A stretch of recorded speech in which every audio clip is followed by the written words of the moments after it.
Introducing the book. Do you want to see this or this? This or this? This or this? It all depends upon corruption staying in power. Do you want to see this or this? If government officials commit corruption, what holds them accountable?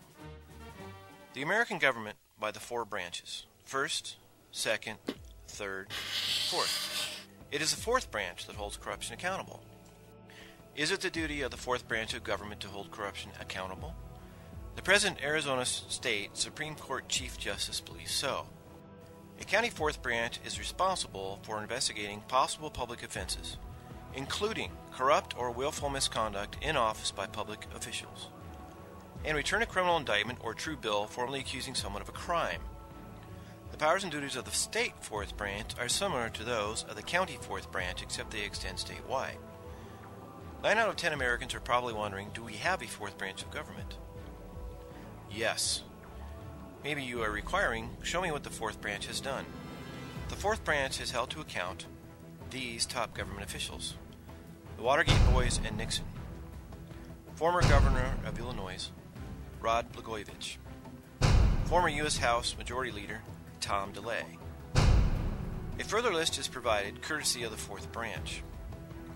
County-level accountability. A district attorney.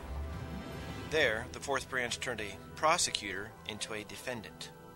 And many other county officials have been held to account by the fourth branch. State-level examples. Federal-level examples.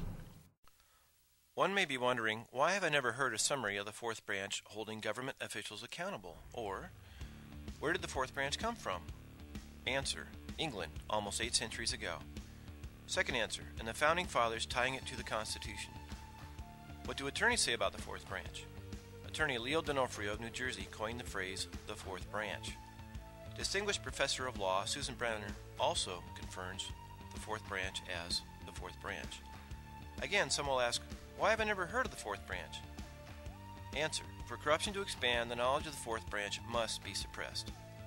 The following countries had not the fourth branch: Stalin's Russia, Hitler's Nazi Germany, Mao's China.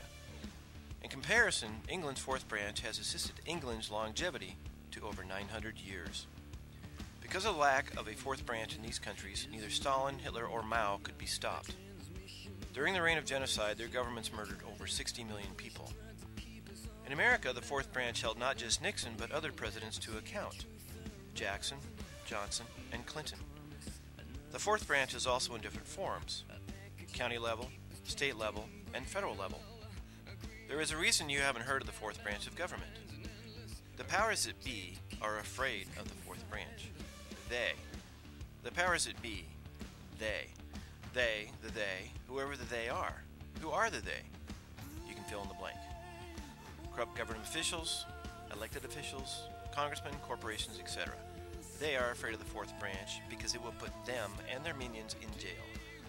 The fourth branch is 796 years old, tied to the U.S. Constitution, affirmed by the U.S. Supreme Court in over a dozen court cases, and they can't get rid of it.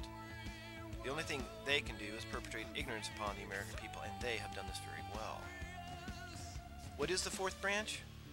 Well, let's start with the first three branches of government, commonly known as legislative, executive, and judicial.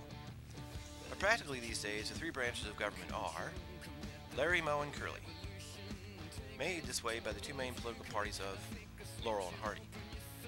Entering the fourth branch is the grand jury, as necessary to investigate and hold accountable the corruption picking our pockets, holding to account corruption within any of the other three branches.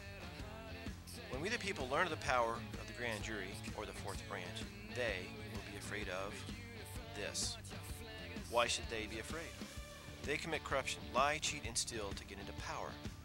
How else did a governor, a president, a House Majority Leader, and a New York State Supreme Court Justice get caught? What about socialists? Do they commit corruption? Who wrote, "The ends justify the means"? Socialist Saul Alinsky. This is his book, Rules for Radicals. The grand jury is very powerful, has and will continue to thwart corruption. In summary, the grand jury pierces the silence of witnesses that witness corruption, issue subpoenas up the chain of command, accumulates evidence, and issues an indictment. That is why they, in their fear of it, have perpetrated ignorance. Hands-on approach. Anyone can file a complaint with a grand jury. There are many avenues within a jurisdiction. There are many jurisdictions in which to file a complaint.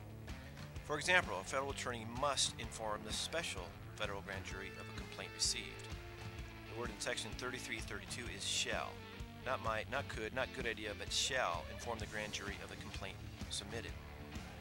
Notice the type of grand jury indicting Governor Blagojevich. The Founding Fathers knew full well this power. Thomas Jefferson said this: I consider trial by jury as the only anchor ever yet imagined by man by which a government can be held to the principles of its constitution. However, this knowledge has faded. Do you want to see this or this? Do you want to see this or this? Corruption and the powers that be do not want you to see this book. They are afraid you will learn of the power of the grand jury. They are afraid you will file a complaint. They are afraid the grand jury will issue an indictment yielding an arrest warrant.